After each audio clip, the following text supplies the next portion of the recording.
From the PEP Radio Newsroom, this is the evening news blast. LGBTQ Nation is reporting the LGBTQ plus community had a rough week in Idaho, but this has only caused the community and its allies to rally in opposition.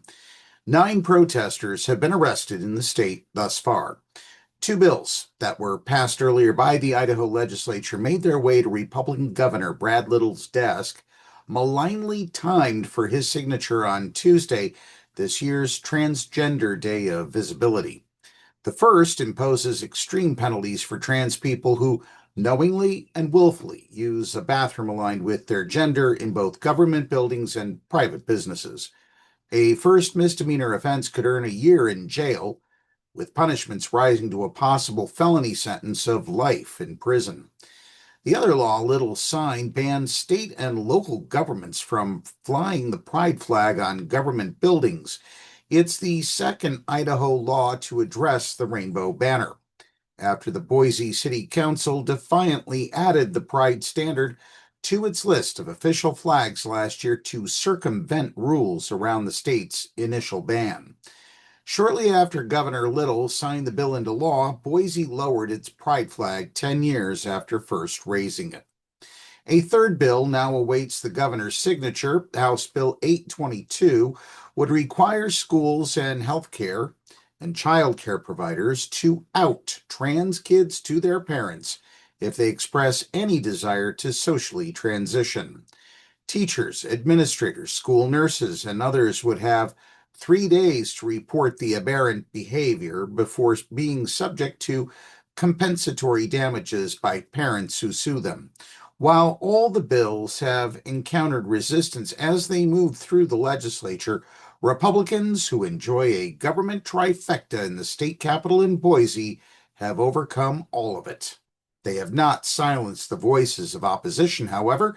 On the day Governor Little signed the bills, Boise Mayor Lauren McLean stood with council members and about 60 supporters at a special city council meeting where they proclaimed March 31st as Transgender Day of Visibility in the state capitol. Many people in this state and around this country are seeking to divide us. They're seeking to divide us by targeting the most vulnerable among us, McLean said as she choked back tears, according to the Idaho Statesman. I want the people in this room to know that I see you. We see you. You are wanted, important, and unique members of our community.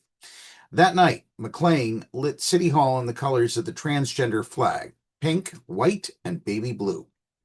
At the state capitol earlier, over 100 people attended a Transgender Day of Visibility event where activists made speeches, a folk singer played, and a drag artist gave a performance. One sign among dozens read, "Stay out of my stall."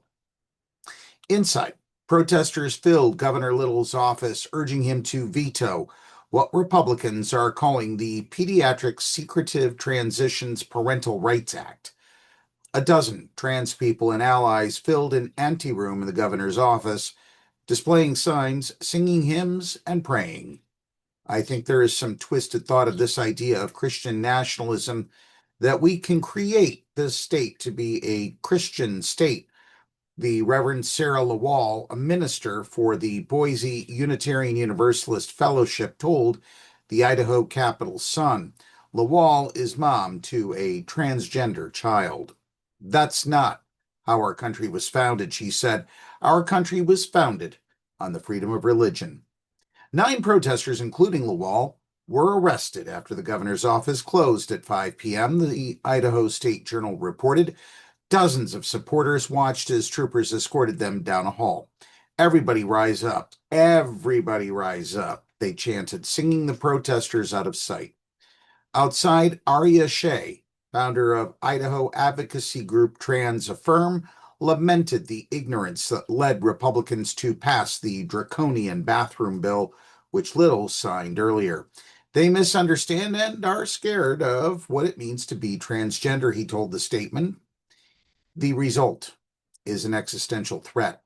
This is their home, Shea said of trans Idahoans.